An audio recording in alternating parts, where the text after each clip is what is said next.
ప్రశాంతంగా నిద్రపోయేందుకు నీంద్ యాప్లోకి అడుగుపెట్టండి. ఈ క్షణమే నీంద్ యాప్ను డౌన్లోడ్ చేసుకోండి. ఒత్తిడిని తగ్గించి ప్రశాంతమైన నిద్రలోకి మిమ్మల్ని తీసుకెళ్లే చక్కని కథలు, ధ్యాన పద్ధతులు, ఆహ్లాదకర సంగీతాన్ని మీరు నీంద్ యాప్లో మాత్రమే వినండి. ఇవే కాకుండా పలు రకాల స్లీప్ ప్రోడక్ట్స్ అయిన sleep gummies, milk mix, sleep tea bags గురించిన సమాచారం తెలుసుకోవచ్చు. ఈ ప్రోడక్ట్స్కి మీరు బానిస అయ్యే అవకాశమే లేదు. వీటిని వాడడం వల్ల మీకు ఎటువంటి సైడ్ ఎఫెక్ట్స్ కూడా ఉండవు. సంపూర్ణంగా నిద్రపోయేందుకు ఇవి సహకరిస్తాయి. మీ నిద్రానుభవాన్ని మరింత మెరుగుపరుస్తాయి. నమస్తే, నేను మీ సుష్మిత. రచయిత్రి అమృత రచించిన స్కామ్ నేర్పిన పాఠం అనే కథ వినడానికి సిద్ధమేనా? ఈ మధ్య జరుగుతున్న ఆన్లైన్ స్కామ్ల గురించి మీరు విన్నారా? అదేనండి, మీకు సోషల్ మీడియాలో పార్ట్ టైం జాబ్ అని చెప్పి ముందు డబ్బు ఆశ చూపెట్టి ఆ తరువాత ఇంత డబ్బిస్తే దానికి రిటర్న్స్, రివార్డ్స్ కలిపి రెట్టింపిస్తామని చెప్పి ఆశ పెట్టి డబ్బు గుంజుకునే స్కామ్లు. పైగా ఈ స్కాముల్లో ఇరుక్కునేది యాప్స్ తెలియని వాళ్ళు కాదు, అన్నీ తెలిసి ఇన్స్టాగ్రామ్, ఫేస్బుక్లో యాక్టివ్గా ఉన్న యూజర్స్, అంటే మనలాంటి వాళ్లే. శ్రీకర్ అనే అబ్బాయి కూడా ఇలాంటి స్కామ్లోనే ఇరుక్కున్నాడు. ముందు డబ్బు సంపాదించాడు, కానీ ఆ తరువాత తెలియని స్కామ్లో ఇరుక్కుపోయాడు. తనకు తెలియకుండానే చాలా డబ్బు పోగొట్టుకున్నాడు. అంతా గ్రహించేసరికి ఇంకేమీ మిగల్లేదు. ఏం చేయాలో తెలియలేదు. పోలీస్ స్టేషన్కి వెళ్ళాడు. అక్కడ ఫలితం ఉందా లేదా? అతని డబ్బు తిరిగి వచ్చిందా? అసలు ఆ సమస్యకి పరిష్కారం దొరికిందో లేదో ఈ కథలో తెలుసుకుందాం. దానికన్నా ముందు తిన్నది జీర్ణించుకొని నిద్రకి సిద్ధంగా ఉన్నారని ఆశిస్తూ సౌకర్యవంతమైన స్థితిలోకి వెళదాం. మీకు ఇష్టమైన రీతిలో పడుకొని అన్ని లైట్లను ఆఫ్ చేసి మీ కళ్ళు మూసుకోండి. నెమ్మదిగా గాలి పీలుస్తూ పూర్తిగా లోతైన శ్వాస తీసుకొని వదలండి. ఈ ప్రపంచాన్ని, ఇవాల్టి జ్ఞాపకాలను మెల్లగా పక్కకు నెట్టి నిద్రలోకి క్రమంగా జారుకునే సమయం ఇది. మరోసారి నెమ్మదిగా గాలి పీలుస్తూ లోతైన శ్వాస తీసుకొని మీ శరీరంలోని ఒత్తిడిని బయటకు వదిలివేయండి. ఇప్పుడు మీరు చేయాల్సిందల్లా విశ్రాంతి తీసుకోవడం, సేద తీరడం, మునుపటి స్థితికి రావడం. మీరిప్పుడు మంచం మీదున్నారు. రోజువారీ అలసట నుంచి మీ శరీరం విశ్రాంతి తీసుకుంటున్నట్లుగా మీకు అనిపిస్తుంది. కాళ్ల నుంచి మొదలుపెట్టి మీ అవయవాల్లోని ఒత్తిడిని ఒక్కొక్కటిగా బయటకు పంపించేయండి. మీకోసం అవన్నీ రోజంతా చాలా కష్టపడ్డాయి, కాబట్టి వాటికి విశ్రాంతి తీసుకునే అర్హత ఉంది. ముందుగా మీ పాదాల్లో మొదలైన విశ్రాంత అనుభూతి క్రమంగా మీ మోకాలి క్రింది భాగానికి చేరుతుంది. అక్కడి నుంచి మోకాళ్లలోకి ప్రవేశిస్తుంది. ఇప్పుడు మీ కాలి ఎగువ భాగాన్ని విశ్రాంతి తీసుకోనివ్వండి. ఈ విశ్రాంత అనుభూతి క్రమంగా మీ పొత్తి కడుపు నుంచి వెన్నెముక మీదుగా ఎగువ వీపు వరకు వచ్చి తరువాత ఛాతీలోకి ప్రవహిస్తున్నట్లుగా గుర్తించండి. అక్కడి నుంచి మీ భుజాల్లోకి, తరువాత చేతుల్లోకి, చివరిగా వేలికొనల వరకు వెళుతున్నట్లుగా అనుభూతి చెందండి. ఆపై మీ మెడ, తల, ముఖం వరకు ఆ అనుభూతి ప్రవహిస్తుంది. ఇప్పుడు మీ శరీరం మొత్తం ప్రశాంతంగా, రిలాక్స్డ్గా నిద్రకు సిద్ధంగా ఉంది. త్వరలో మీరు చక్కని నిద్రలోకి జారుకుంటారు. డ్రీమ్ ల్యాండ్లో ప్రశాంతంగా ప్రయాణిస్తారు. ఈ ప్రయాణం ఉదయం వరకు కొనసాగుతూ ఉంటుంది. సరే, శ్రీకర్ కథేమిటో, అతను నేర్చుకున్న పాఠం ఏమిటో విందాం. ఏంటి బాబు ఇక్కడే ఉన్నావు? ఎప్పుడో 6 గంటలకు వచ్చావు కదా, ఇప్పుడు రాత్రి 10 కావస్తోంది. ఇంకా ఈ పోలీస్ స్టేషన్లోనే కూర్చున్నావే ఇంటికెళ్లకుండా అని అడిగాడు హెడ్ కానిస్టేబుల్ శివయ్య. ఏ మొహం పెట్టుకొని ఇంటికెళ్ళమంటారు సార్? ఇప్పటికే డబ్బు పోగొట్టుకున్నాను. పోలీసులు ఏమైనా చేస్తారనుకున్నాను, కానీ ఇప్పుడు నేను వెళ్ళి డబ్బు పోగొట్టుకున్నానని మా నాన్నకి నిజం చెప్పలేను. ఆయన డబ్బంతా ఇలా నేను స్కామ్లో పెట్టి ఇరుక్కున్నానని, డబ్బు పోగొట్టుకున్నానని చెప్తే ఆయన ఎలా స్పందిస్తారో ఊహించుకుంటేనే నాకు భయంగా ఉంది. నాకు ఎక్కడికి వెళ్ళి ఏడవాలో కూడా తెలియదు సార్. అందుకే ఇక్కడే ఆగిపోయాను అన్నాడు శ్రీకర్. మీ నాన్నంటే అంత భయపడుతున్నావు? మరి అంత డబ్బు ఎలా పోగొట్టినట్టు? డబ్బు పెడుతున్నప్పుడు నీకేమైంది ఈ ఆలోచన అని అడిగాడు హెడ్ కానిస్టేబుల్. అది కాదు సార్, నేను పోగొట్టుకున్న డబ్బు అసలు దొరికే అవకాశమే లేదంటారా? ఇంకో మార్గం ఏదన్నా ఉంటే చెప్పండి సార్ అని బ్రతిమలాడుకున్నాడు శ్రీకర్. చూడు బాబు, మార్గం కోసం వెతికితే ఇంకాస్త డబ్బు, మనశ్శాంతి, సమయం అన్నీ పోతాయి. ఇక్కడి నుంచి ముందు వెళ్ళు.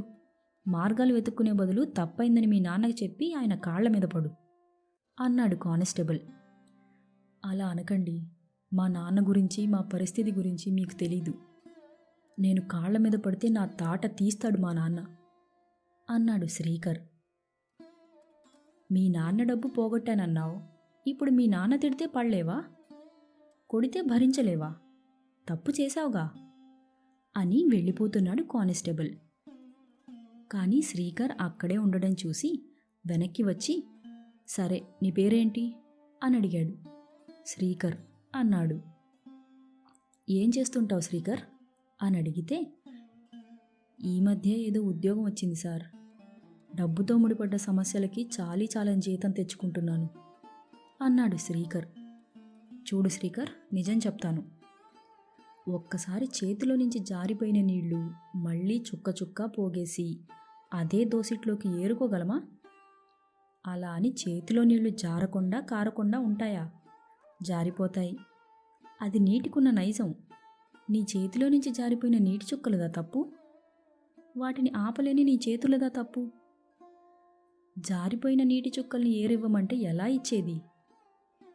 నీళ్లు ఆవిరైపోయి ఉండొచ్చు, మట్టిలో కలిసిపోయి ఉండొచ్చు. పడిన చోట నిలకడగా ఉండకుండా నేల మీద పారుతూ పోయి చెట్టులోకో పుట్టలోకో చేరచ్చు. నీళ్ల చుక్కలు వెతికి తీసుకొచ్చి నీ చేతుల్లో పెట్టడం సులువైన పని అనుకుంటున్నావా? ఈ ఆన్లైన్ స్కామ్లో పోగొట్టుకున్న డబ్బు తిరిగి తీసుకురావడము అంతే అనుకో అన్నాడు కానిస్టేబుల్.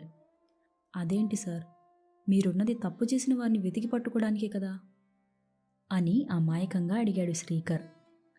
దొంగలందరూ వెతగ్గానే దొరికేస్తే ఇది రామరాజ్యంలా ఉండేదిగా శ్రీకర్. పైగా నిజాయితీగా ఉద్యోగం చేసేది ఎంతమంది? పోనీ మా విషయం పక్కన పెట్టు. నీ ఉద్యోగం నువ్వు చిత్తశుద్ధితో చేస్తుంటే ఇలా ఇరుక్కునేవాడివా? అయినా మా దగ్గరున్న సాఫ్ట్వేర్లు అంతంత మాత్రం.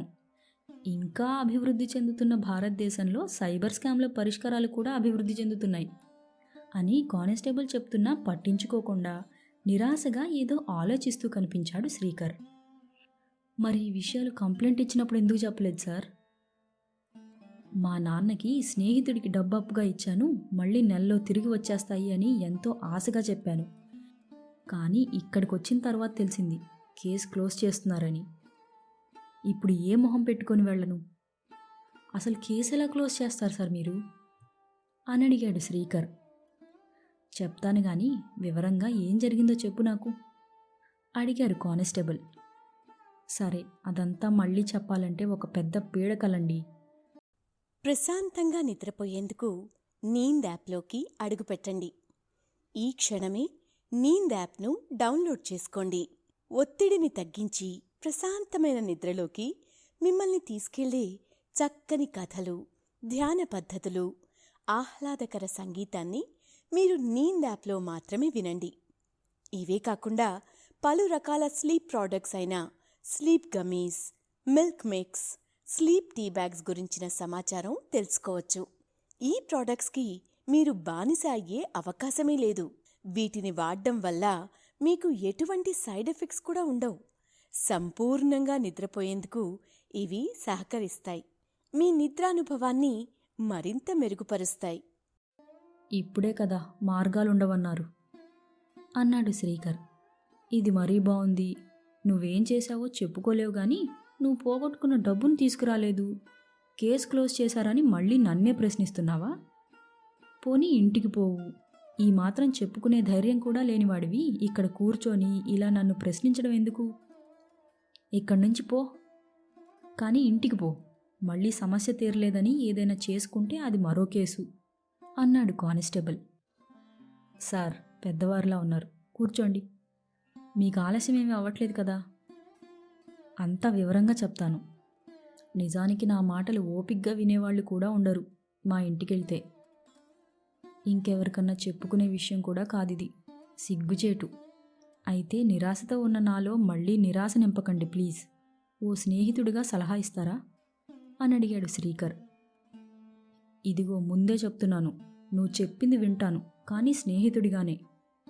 విని ఎందుకు కేసు క్లోజ్ చేశారో చెప్పగలను, కానీ పరిష్కారాలు లేకపోవచ్చు. అనుభవం ఉన్నవాడిగా నాకు తోచిన సలహా ఇస్తాను. నువ్వు నన్ను నిందించకూడదు అన్నాడు హెడ్ కానిస్టేబుల్ శివయ్య. సరే సార్, కాసేపు మీరు హెడ్ కానిస్టేబుల్ కాదు. నేను ఈ పోలీస్ స్టేషన్లో కంప్లైంట్ ఇవ్వలేదు, మర్చిపోదాం. ఏదో నా తండ్రి వయసు ఉన్నవారు కాబట్టి నాకు మంచి సలహా ఇస్తారని నమ్మకంతో చెప్తున్నాను అన్నాడు శ్రీకర్. సరే, నువ్వెవరు? మీ ఇంట్లో పరిస్థితులేంటి?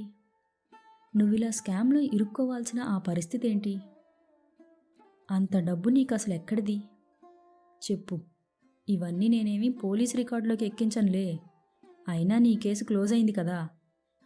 ఏదో తండ్రిలాంటి వాడివి అన్నావు కాబట్టి ఓ తండ్రిలాగానే ఆలోచించి నీకో నీతివాక్యమో మంచి చెప్పే ప్రయత్నమో చేస్తాను.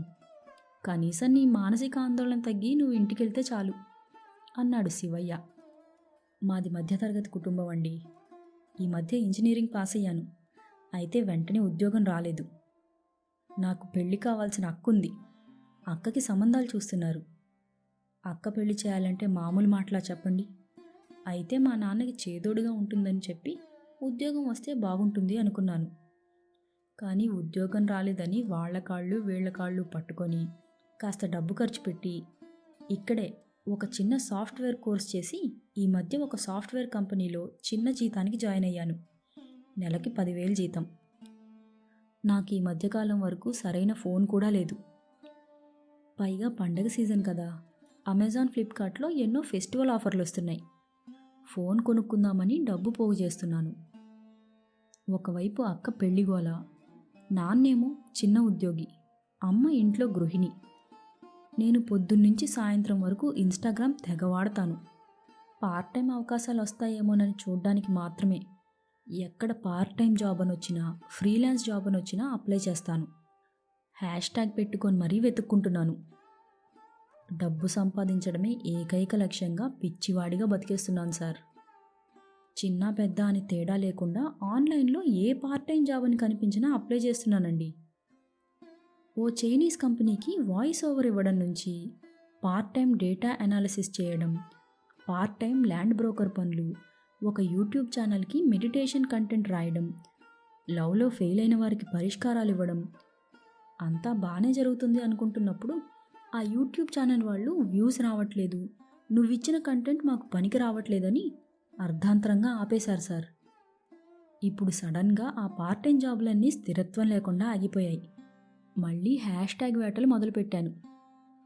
అప్పుడే ఒక పార్ట్ టైం ఉద్యోగం యాడ్ కనిపించింది. మొబైల్ ఫోన్ ఉంటే చాలు, ఇంకేం అవసరం లేదని.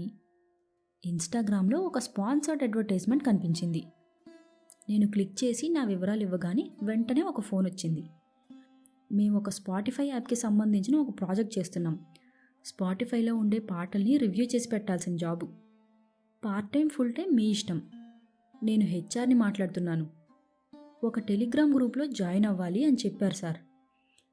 2-3 సార్లు స్పాటిఫైలో పాటల్ని విని ఈ పాటలు అర్థం చేసుకొని ఆ సాంగ్లో మంచి కంటెంట్ ఉందో లేదో చెప్పమన్నారు. ఈ సాంగ్ పర్లేదు మంచిదే అని చెప్పినందుకు పాటకి 50 రూపాయలు చొప్పున 4 పాటలకు 200 కూడా ఇచ్చారు. ఇదంతా ఒక 2 గంటల్లో జరిగింది. 2 గంటల్లో 200 వచ్చాయంటే ఒక రోజులో కనీసం 4 గంటలు, అంటే రోజుకి 400 సంపాదించవచ్చు అనుకున్నాను. ఇలాగే రోజు చేయొచ్చని ఆ టెలిగ్రామ్ యాప్లో పరిచయం అయిన సోనియా చెప్పింది. ఆదివారంతో సంబంధం లేకుండా ఇక నేను నెలకి ఎంత సంపాదించగలనో అంత రివ్యూ చేయొచ్చని, సంపాదించొచ్చని చెప్పేసరికి గాల్లో మేడలు కట్టేసుకున్నాను. పైగా స్పాటిఫై అంటే నాకు చాలా ఇష్టం. అందులో పాటలు వినడం అన్నా, పాటలు కలెక్ట్ చేసి ప్లేలిస్ట్ చేయడం అన్నా నాకు ఎప్పటినుంచో అలవాటు. 2 రోజులు అలాగే 400 చొప్పున సంపాదించాను. 3వ రోజు మాత్రం నన్ను వేరే ఏదో డేటా అనాలిసిస్ పని చేయమని చెప్పి ఒక సైట్లో లాగిన్ చేసుకోమన్నారు. దానికి సోఫియా నన్ను కుమార్ అనే వ్యక్తితో కలిపింది. కుమార్ 2000 ఇస్తే దాన్ని రెండింతలు చేసి 4000 చేస్తామని చెప్పాడు. ముందు భయం వేసింది కానీ నేను సంపాదించాను కదా, ఈ 2000 పెడితే ఏమవుతుందో చూద్దామని ధైర్యం చేసి 2000 ఇచ్చాను. వాడు అన్నట్టుగానే 2 గంటల సస్పెన్స్ తర్వాత 4000 ట్రాన్స్ఫర్ చేశాడు. ఆ తర్వాత ఇంకా ఏ పాటలు రివ్యూ చేద్దామన్నా వాళ్ళ నుంచి స్పందన లేదు. కానీ 2000కి రెట్టింపు సంపాదించినందుకు ఆ రోజు రాత్రి ఎంతో ఆనందంగా పడుకున్నాను. ఇలా రోజుకి 2000 సంపాదించేస్తే నెలకి ఎంత సంపాదించచ్చో అని గాల్లో మళ్ళీ మెడలు కట్టుకున్నాను. ఇక నా జీతం మొత్తం నాన్నకిచ్చేసి ఇలా సంపాదించిన దాంతో నేను నాకు కావాల్సింది కొనుక్కుందాం అనుకున్నాను. ఆ మరుసటి రోజు ఇలాగే వాళ్ళు 8000 ఇవ్వమన్నారు. ఒక 2 గంటల తర్వాత 16000 ఇస్తామని చెప్పారు. వాళ్ళు 4-5 రోజుల నుంచి డబ్బు ఇస్తానన్నట్టే ఇస్తున్నారు కదా, ఇప్పుడెందుకు మోసం చేస్తారులే అని 8000 ఇచ్చాను. ఆ తరువాత 4 గంటల పాటు వాళ్ళ నుంచి స్పందనేమీ లేదు. ఆ తరువాత మాత్రం నువ్వు 8000 ఇచ్చి ఫస్ట్ టాస్క్ కంప్లీట్ చేశావు, 16000 సంపాదించావు అని నేను లాగిన్ చేసిన వెబ్సైట్లో చూపించారు. రెండో పార్ట్లో నువ్వు గనక 20000 ఇస్తే 40000 అవుతుంది అన్నారు. నాకు 20000 అనగానే కాస్త కష్టం అనిపించింది. ఆలోచిస్తుండగా, ఇప్పటి వరకు అన్నీ ఇస్తున్నాం కదా, ఎందుకు ఆలోచన అంటూ అడిగాడు కుమార్. ఈలోగా టెలిగ్రామ్ గ్రూప్లో ఉన్న వేరే వాళ్ళు నాకు విడిగా మెసేజ్లు పంపించి, ఆలోచించకు బ్రదర్, వీళ్ళు డబ్బు ఇస్తామంటే ఖచ్చితంగా ఇస్తారు, నువ్వు ఆలోచించడం వల్ల మేము ఆగిపోవాల్సి వస్తోంది, అందుకని నువ్వు కూడా డబ్బు ఇచ్చేస్తే మనం అందరం కలిసి ఒకేసారి డబ్బు సంపాదించుకోవచ్చు అన్నారు. ఒకడు, ఇది నాకేం కొత్త కాదు, నేను ప్రతిసారి ఇలాంటివి చేస్తూనే ఉంటాను, డబ్బు సులువుగా సంపాదించుకోవాలంటే ఈ మాత్రం రిస్క్ చేయకపోతే ఎలా చెప్పు అంటూ మెసేజ్ల వర్షం కురిసింది. నేను ఆ మాయలో పడిపోయాను. ముందు 8000 పంపించాను కదా, ఇప్పుడు మరో 20000 కూడా పంపిస్తే 8000కి 16000కి ఇప్పుడు 20000కి 40000 కలిపి మొత్తం 56000 వస్తుందని చెప్పారు. అడిగినంత ఇచ్చేశాను. తర్వాత రోజు పొద్దున్నే బ్యాంకులో క్రెడిట్ అవుతుందని అన్నారు. కానీ ఆ రోజంతా నాకు కడుపులో గుబులు. ప్రశాంతంగా నిద్రపోయేందుకు నీంద్ యాప్లోకి అడుగుపెట్టండి.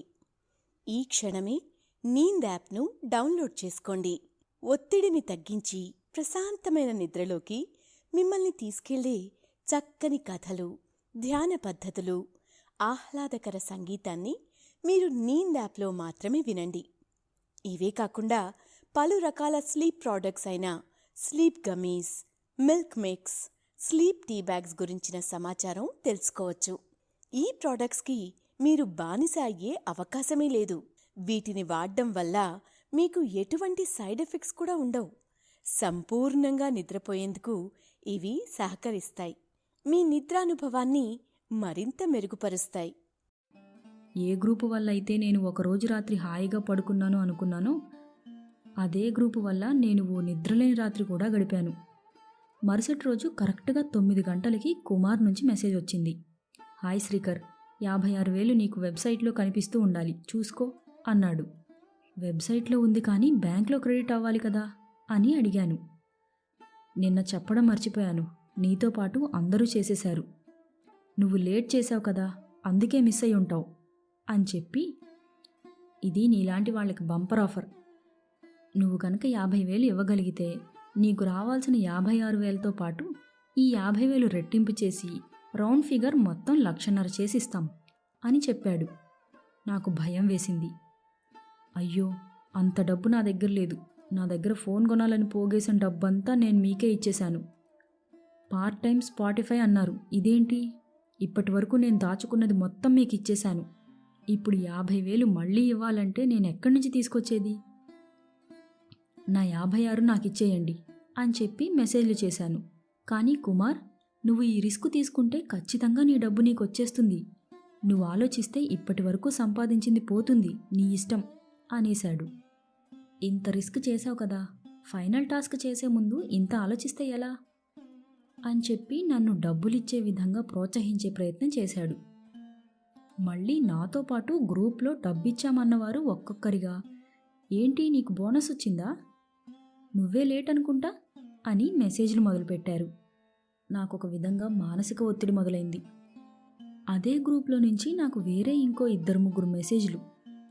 ఏవో స్క్రీన్ షాట్లు చూపించి మేము డబ్బు సంపాదించుకున్నాం, ఇప్పుడు నీ ఒక్కడి వల్లే డిలే జరుగుతోంది, నెక్స్ట్ టాస్క్ ఆపేశారు, నువ్వింత ఆలోచిస్తే నీ వల్ల మేం కూడా నష్టపోతున్నాం, మనం ఎంత త్వరగా డబ్బులు ఇస్తే అంత త్వరగా రెట్టింపు చేసుకొని రోజు సంపాదించుకోవచ్చు, ఆలోచించకు, వెంటనే నువ్వు వాళ్ళు అడిగిన అమౌంట్ ట్రాన్స్ఫర్ చేయి, ఒక్క రోజులో డబ్బు సంపాదించడం అంత తేలిక నీకు అర్థమవుతుంది, కానీ దానికి గుండె నిండా ధైర్యం, రిస్క్ చేయగలిగే సాహసగుణం ఉండాలి.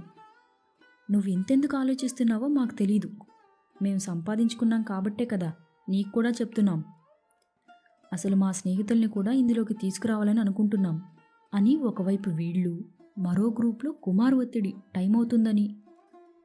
నా దగ్గర నిజంగానే డబ్బు లేదు. ఏం చేయాలో ఆలోచనలో పడ్డాను. నాకొకరోజు సమయం ఇవ్వండి, నేను ఆలోచించుకొని చెప్తాను అన్నా నా టీం వాళ్లతో.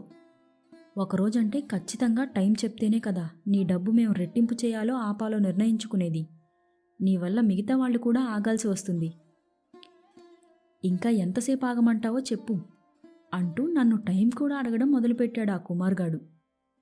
మరుసటి రోజు 9 వరకు టైం అడిగాను. అదే రోజు మా అక్కకి ఒక సంబంధం ఖాయమయ్యింది. వాళ్ల నుంచి గ్రీన్ సిగ్నల్ వచ్చిందని పెళ్లి ముహూర్తం పెట్టుకోవాలని ఇంట్లో వాళ్ళు సంబరపడుతుంటే మా నాన్న మాత్రం ఇప్పటికీ ఇంటి లోన్ తీర్చలేదు, ఇప్పటికిప్పుడు అమ్మాయి పెళ్లి చేయాలంటే ఎలా అని ఆలోచనలో పడ్డారు. మా అమ్మేమో, మంచి సంబంధాలు మనల్ని అడిగిరావు కదా, మీరిలా ఆలోచిస్తూ కూర్చుంటే ఈ సంబంధం తప్పిపోవచ్చు, మనం ఏది చేసినా ఇప్పుడే చేయాలి అని మా నాన్నని ఒప్పించే ప్రయత్నం చేస్తోంది. ఆయనేమో తన స్నేహితుల నుంచి డబ్బేర్పాట్లు ఏమైనా చేయగలనేమో అని చూస్తున్నారు. నన్ను పిలిచి, నీ జాబ్ ఇంకా కన్ఫర్మ్ అవ్వలేదు కాబట్టి నువ్వు లోన్ తీసుకోగలవో లేదో ఒకసారి మీ ఆఫీస్లో కనుక్కోరా అన్నారు. ఒకవైపు అక్క సుఖం కోసం డబ్బు సమస్య, మరోవైపు ఆకర్షించే రివార్డుల రెట్టింపు డబ్బు పందెం. రోజు గడిచింది, తెల్లవారింది. నేను లేచే సమయానికి మా నాన్న 50,000 దేవుడి దగ్గర పెట్టి ఈ 50,000 జాగ్రత్తగా పెట్టమని అమ్మకి చెప్పడం విన్నాను. కరెక్ట్గా నేను ఆన్లైన్లో ట్రాన్స్ఫర్ చేయాల్సిన అమౌంట్ కూడా ఈ 50,000 కదా. నాకు నిమిషంలో ఏం తోచిందో, ఎందుకలా అనిపించిందో నాకు తెలీదు. క్షణకాలంలో నిర్ణయం తీసుకున్నాను. ఈ 50,000 వెంటనే నా బ్యాంక్ అకౌంట్లోకి డిపాజిట్ చేసుకొని ఆన్లైన్ ట్రాన్స్ఫర్ చేసేసి రెట్టింపు అమౌంట్ వస్తుందేమోనని ఎదురు చూస్తున్నాను. కానీ నాతో అప్పటి వరకు చాట్ చేసిన ఎవ్వరూ కూడా ఆ తర్వాత స్పందించలేదు. టెలిగ్రామ్లో ఉన్న ఒక్కో అకౌంట్ డిలీటెడ్ అకౌంట్ అని కనిపించడం మొదలైంది. నాకు ఎక్కడలేని టెన్షన్ మొదలైంది. మా ఇంట్లో నేను అడగకుండా చేసింది దొంగతనం అని తెలుసుకునేసరికి డబ్బు చేజారిపోయింది. నా డబ్బు నేను పోగొట్టుకున్నా నాకు సమస్య లేదు. మా నాన్న అక్క కోసం పోగేసిన డబ్బు 50,000, మా అమ్మకి జాగ్రత్త చేయమన్న డబ్బు. నేనిలా చేసినందుకు నా మీద నాకు అసహ్యం వేసింది. ఇంటికి వెళ్ళలేని భయం వేసింది. ఇంటి నుంచి దూరంగా మొట్టమొదటిసారి నా జీవితంలో వెక్కి వెక్కి ఏడ్చాను. ఆ రోజంతా నేనేమీ తినలేదు. ఇంటికి చాలా ఆలస్యంగా వెళ్ళాను. అప్పటికే మా అమ్మని నాన్న డబ్బు జాగ్రత్త చేయలేదని చాలా తిట్లు తిట్టి కోపడ్డారని అక్క చెప్పింది. అక్క నన్ను కళ్ళల్లోకి చూసి నిలదీసేసరికి నిజం తన దగ్గర దాచలేక అక్కకి జరిగిందంతా చెప్పాను. నిజానికి నేనేదో నా అక్కకి, మా నాన్నకి సహాయపడాలని ఈ పని చేశాను. కానీ ముక్కు మొహం తెలియని వారిని గుడ్డిగా నమ్మి డబ్బిచ్చి నా జీవితంతో నేనే ఆడుకున్నానని నాకు అర్థమయ్యేసరికి ఇంట్లో పరిస్థితి తారుమారయ్యింది. వేరే దురుద్దేశంతో నేను చేసిన పని కాదు, కానీ నేను చేసిన పనికి మా ఇంటిల్లిపాది ఆ రాత్రి పడుకోలేదు. నేను చేసిన పనికి రాత్రంతా సిగ్గుతో కూర్చుంటే మా అక్క మాత్రం ఇంటర్నెట్లో వెతికింది. ఇదంతా ఒక పెద్ద స్కామ్ అని, ఇలా ఇంటర్నెట్లో పార్ట్ టైం జాబ్ అని చెప్పి టెలిగ్రామ్ గ్రూప్లో కలిపి డబ్బు ఆశ చూపెట్టి డబ్బులు తీసుకుంటున్నారని, అసలు గ్రూప్లోనూ విడివిడిగా మెసేజ్లు చేసే వారందరూ ఒకే గ్యాంగ్ అని చెప్పింది.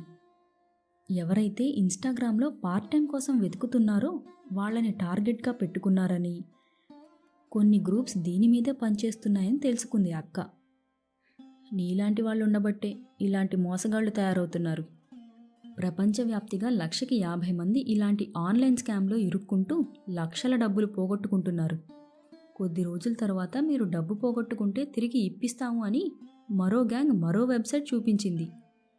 కాస్త డబ్బు వాపస్ తెప్పించాము, మీరు పేమెంట్ చేస్తే కొత్త సాఫ్ట్వేర్తో మొత్తం వెనక్కి తెప్పిస్తామని మళ్ళీ మెసేజ్లు చేస్తారట. ఇలా ఎవరైనా ఆన్లైన్లో జరిగిన ఫ్రాడ్కి మోసపోతే వెంటనే పోలీసులకి చెప్పాలని, వీలైతే ఏ బ్యాంకు నుంచైతే ట్రాన్స్ఫర్ జరిగిందో ఆ బ్యాంక్ వాళ్లకు కూడా చెప్పాలని ఇతనెవరో వివరంగా పెట్టాడు. ఆ 2 పనులు వెంటనే చేయమని చెప్పింది అక్క. ఆ పొద్దున్నే ఆన్లైన్ ఫ్రాడ్ రిపోర్ట్ చేసేందుకు సైబర్ క్రైమ్ హెల్ప్లైన్ నంబర్ 1930కి డయల్ చేస్తుండగా మా అమ్మని మా నాన్న జాగ్రత్తగా లేనందుకు తిడుతున్న తిట్లు వినిపించాయి. 1930కి డయల్ చేసి ఈ ఇష్యూ మొత్తం చెప్పిన తర్వాత కంప్లైంట్ రిజిస్టర్ అయింది. ఈ లోపల మా నాన్న చెయ్యని తప్పుకి అమ్మని నిందిస్తుంటే చూసి భరించలేకపోయాను. మా నాన్న దగ్గరకు వెళ్ళి, నాన్న, మీరమ్మని అరుస్తున్నది నిన్న 50,000 గురించేనా? మీకు చెబుదామని అనుకుంటున్నాను, కానీ అప్పటికే మీరు ఆఫీస్కి వెళ్ళిపోయారు. మా ఆఫీస్లో పనిచేసే చాలా దగ్గర వ్యక్తికి డబ్బు అవసరమయ్యి నేనే తీసుకున్నాను. అతను చాలా నమ్మకస్తుడు, ఖచ్చితంగా 1 నెలలో ఇచ్చేస్తానన్నాడు. ప్రశాంతంగా నిద్రపోయేందుకు నీంద్ యాప్లోకి అడుగుపెట్టండి. ఈ క్షణమే నీంద్ యాప్ను డౌన్లోడ్ చేసుకోండి.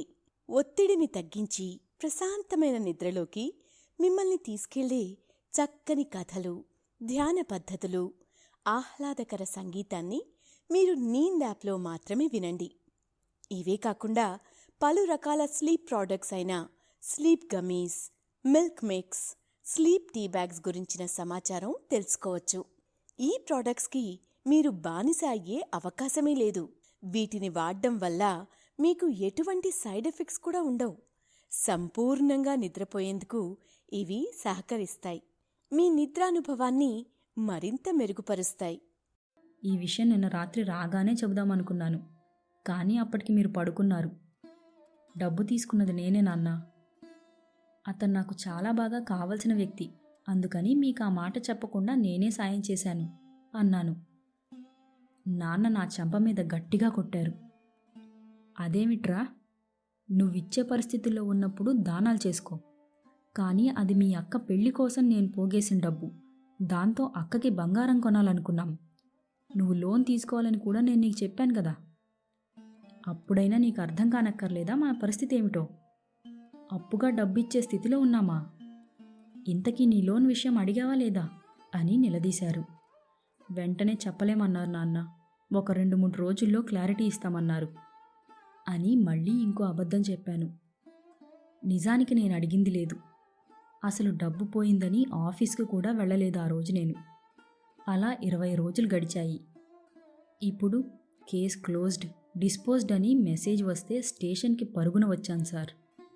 కానీ వీళ్ళు చేతులెత్తేశారు అన్నాడు శ్రీకర్. చూడు శ్రీకర్, నువ్వు చెప్పిన దాన్ని బట్టి నువ్వే దొంగ చేతికి తాళాలిచ్చి దోచుకోమ్మని మళ్ళీ పోలీసుల్ని పట్టుకోమన్నట్టుంది. బహుశా అందుకే కేసు నిలబడక కొట్టేసుండొచ్చు. ఈ మాట కానిస్టేబుల్గా చెప్పినా నీ స్నేహితుడిగా ఓ ప్రశ్న వేస్తాను. ధర్మం తెలిసిన ధర్మరాజు జోదం ఎందుకు ఆడినట్టు అని అడిగాడు కానిస్టేబుల్ శివయ్య. ఆయన టైం బ్యాడ్ అయి ఉంటుంది సార్, నాకులాగే. శనిగారు నెత్తిమీద శివతాండవం చేస్తూ ఉండుంటారేమో అన్నాడు శ్రీకర్ చికాగ్గా. శని పాపపుణ్యాలను సరిచేయడానికే నెత్తిమీదకి ఎక్కుతాడు అని ఓ కథలో విన్నానులే. ఇక ధర్మరాజు కూడా జూదమాడినా ధర్మం పాలించాడు. ఎలాగో తెలుసా? ఆ రోజుల్లో రాజు కాబోయేవాడు ఏ సవాలు విసిరినా సిద్ధంగా ఉండాలి. కాబట్టే జూదం ఆడేందుకు సిద్ధపడ్డాడు. కానీ అతను ఆడేది ఓ మాయావితో అయినా గెలవలేను అనుకున్నాడు. నీ టెలిగ్రామ్ గ్రూపు వాళ్లలాగే కౌరవులు ధర్మరాజుని ఆడేదాకా వదల్లేదు. ఒక్కసారి ఆట మొదలయ్యాక ముందు ఉన్న అర్ధరాజ్యం పోయింది. ఒక్కసారి ఆట మొదలయ్యాక తాడో పేడో తేల్చుకోవాలి. మధ్యలో ఆపేందుకు లేదు కాబట్టే తమ్ములని బానిసలు చేశాడు. ఆఖరికి తమ భార్యని కూడా ఓ వస్తువుగా అమ్మేందుకు సిద్ధపడాల్సి వచ్చింది. నలదమయంతి కథలో నలుడి చేసింది ఇదే. ధర్మరాజు తన తమ్ముళ్ళు అసమర్థులు కాకపోయినా అన్నమాటకి గౌరవం ఇచ్చారు. ఫలితంగా అన్నీ పోగొట్టుకొని అడవులకు వెళ్ళి నానా కష్టాలు పడ్డారు పాండవులు. కానీ వీరికి ఆ గతి పట్టించిన వాళ్ల నాశనానికి ఓ బలమైన కారణమయ్యింది అదే జూదం. మోసపోయేవారుంటే మోసం చేసేవారు ఉంటారు. అయితే అవన్నీ చూసేవాడు కూడా ఒకడుంటాడు. పాపపుణ్యాలు లెక్కిస్తాడు. నిండు సభలో ద్రౌపదికి చేసిన అవమానం కౌరవుల్ని కురుక్షేత్రం వరకు వెంటాడి చంపింది కదా. ధర్మం తెలిసిన ధర్మరాజు నైతిక ఉచ్చులో పడి స్పృహతో ఉన్న జూదమాడాడు. ఆయన ఉద్దేశం అన్నీ పోగొట్టుకోవాలని కాదు కదా. నిజానికి పాండవులు అనేక విషయాలను తట్టుకొని దృఢంగా నిలబడగలగడం ద్వాపరయుగంలో అవసరమనుకున్నాడు కృష్ణుడు. అలాంటి వారే రాజులయ్యి ధర్మం స్థాపించారు. పాండవులకు అన్నీ దూరం చేసిన జీవితానికి విలువల్ని అరణ్యవాసంలో నేర్చుకునేలా చేస్తూ వారిని అన్ని విధాలుగా సిద్ధం చేశాడు. మరిది కలియుగం. జీవితంలో నష్టం ఉంటేనే లాభం విలువ తెలుస్తుంది. ఓడిపోయి అన్నీ పోగొట్టుకున్నప్పుడే ఇక వేసే ప్రతి అడుగు జాగ్రత్తగా వేయాలి అని నీకు తెలుస్తుంది. ఒక్కోసారి అన్నీ పోగొట్టుకుంటేనే ఎదుగుదలొస్తుంది. ఏమో, రేపు నువ్వే పర్మనెంట్ అయ్యి లోన్ తీసుకొని మీ అక్క పెళ్లికి సాయం చేయొచ్చు. ఇంకెప్పుడు ఏ స్కామ్ జోలికి వెళ్లకుండా ఇంటి బాధ్యతలు తీసుకోవచ్చు. నీకు జరిగిన నష్టం గురించి చెప్పి మరో 10 మందికి సాయం చేయొచ్చు. చేసిన తప్పుకి వాళ్ళని వీళ్ళని నిందించడం మానుకొని దైవారాధన మీద, ధర్మం మీద దృష్టి పెట్టి వీటికి సంబంధించిన కథలు విను. ముందు ఇంటికి వెళ్ళు. మీ నాన్నకి నిజం చెప్పు. తిడితే భరించు, కోప్పడితే సహించు. తప్పు చేసినందుకు అనుభవించు. కానీ ఇంకెప్పుడూ నీచమైన రంగు కాగితాల వెనుక పరుగు తీయకు. నిన్ను నువ్వే కాపాడుకోవాలి. నీ నుంచి జారిపోయింది నీదే కాదనుకో అని చెప్పి ఇంటికి వెళ్ళే టైం అయింది. ఇంకెప్పుడు నాకు ఓడిపోయి కనిపించకు. నిజమైన మగాడు పడిపోయిన చోట లేచి నిలబడి ముందడుగు వేస్తాడు శ్రీకర్ అని వెళ్ళిపోతున్న శివయ్యని శ్రీకర్ ఆపి, చాలా థ్యాంక్స్ బాబాయ్. ఎందుకో నీ మాటలు విని నాకు ధైర్యం వచ్చింది. నా కోసం ఇంత టైం గడిపినందుకు థ్యాంక్స్. ఎందుకు నాతో మాట్లాడాలని అనిపించింది మీకు అని అడిగాడు శ్రీకర్. క్రికెట్ బెట్టింగ్ అని హడావుడిగా వెళ్ళి ఉండకపోతే నాకు నీ అంత కొడుకుండేవాడు. కానీ యాక్సిడెంట్ అయ్యి ఇప్పుడు లేడు. అందుకే నీ వయసు వారిని చూస్తే నాకు భయం వేస్తుంది. లేకపోతే రేపు నీ గురించి న్యూస్ పేపర్ హెడ్లైన్స్లో చూడాల్సి రావచ్చేమో అన్న ఆలోచన వచ్చింది. అందుకే వచ్చాను. నీలాంటి వారు కనీసం నెలకి 2-3 వస్తున్నారు స్టేషన్కి. అందరూ చదువుకున్నవారే. నీలాంటి యువతే. మోసానికి ఆడామగా తేడా లేదు. మీ యువత దేని వెనుక పరిగెట్టాలో అది వదిలి డబ్బు కోసం పరిగెడుతోంది. చాలా తప్పు శ్రీకర్. మనిషి జీవితకాలంలో సంపాదించుకోవాల్సింది మంచి స్నేహితులని, ఆప్యాయతని. నీకు నేను చెప్పింది నిజంగా నచ్చితే ఈరోజే నీంద్ యాప్ డౌన్లోడ్ చేసుకొని వారు పెట్టే కథలు విను. మనసు ప్రశాంతంగా ఉండి మంచి నిద్రపడుతుంది. ఆ యాప్ ఉన్నది మీ యువత కోసమే అని వెళ్ళిపోయాడు శివయ్య. శ్రీకర్ ఇంటికి వెళ్ళాడు. వాళ్ళ నాన్నకి నిజం చెప్పాడు. వాళ్ళ నాన్నకి ఆ రోజు కోపం వచ్చినా నిరంతరం తన కుటుంబం కోసం ఆలోచించి బాధ్యతగా ఉంటున్నాడని నాన్న నమ్మటానికి టైం పట్టింది. అక్క పెళ్లి ఖర్చులో భాగం తీసుకున్నాడు. ఉద్యోగం పర్మనెంట్ అయింది. తన లోన్, తండ్రి లోన్ తీరుస్తున్నాడు. శ్రీకర్కి దాదాపు 1,00,000 పోయినా పోలీస్ బాబాయ్ ఆప్తుడయ్యాడు. తన జీవితంలో ఎదిగే ప్రతి ఎదుగుదలను ఆయనతో పంచుకునేవాడు. ఓ యూట్యూబ్ ఛానల్ మొదలుపెట్టి ఇలా పోలీస్ స్టేషన్లో సైబర్ ఫ్రాడ్ కంప్లైంట్స్ ఇచ్చే వారితో వీడియోస్ చేయడం మొదలుపెట్టాడు. అలా తనకి జరిగిన నష్టం వలన తన చుట్టూ తనని అనుసరించే వారికి అవగాహన కల్పిస్తున్నాడు. పడుకునే ముందు నీంద్ కథలు కూడా వింటున్నాడు. మీలాగే. మీరు కూడా మీకు కావాల్సింది మంచి ఆహారం, నిద్ర, ప్రశాంతమైన జీవితమని గుర్తుపెట్టుకోండి. పరిగెత్తి పాలు తాగే బదులు నిలబడి నీళ్లు తాగడమే ఆరోగ్యానికి మంచిదని మర్చిపోవద్దు. ఇక సెలవా మరి. శుభరాత్రి. ప్రశాంతంగా నిద్రపోయేందుకు నీంద్ యాప్లోకి అడుగుపెట్టండి. ఈ క్షణమే నీంద్ యాప్ను డౌన్లోడ్ చేసుకోండి. ఒత్తిడిని తగ్గించి ప్రశాంతమైన నిద్రలోకి మిమ్మల్ని తీసుకెళ్లే చక్కని కథలు, ధ్యాన పద్ధతులు, ఆహ్లాదకర సంగీతాన్ని మీరు నీంద్ యాప్లో మాత్రమే వినండి. ఇవే కాకుండా పలు రకాల స్లీప్ ప్రోడక్ట్స్ అయిన sleep gummies, milk mix, sleep tea bags గురించిన సమాచారం తెలుసుకోవచ్చు. ఈ ప్రోడక్ట్స్కి మీరు బానిస అయ్యే అవకాశమే లేదు. వీటిని వాడడం వల్ల మీకు ఎటువంటి సైడ్ ఎఫెక్ట్స్ కూడా ఉండవు. సంపూర్ణంగా నిద్రపోయేందుకు ఇవి సహకరిస్తాయి. మీ నిద్రానుభవాన్ని మరింత మెరుగుపరుస్తాయి.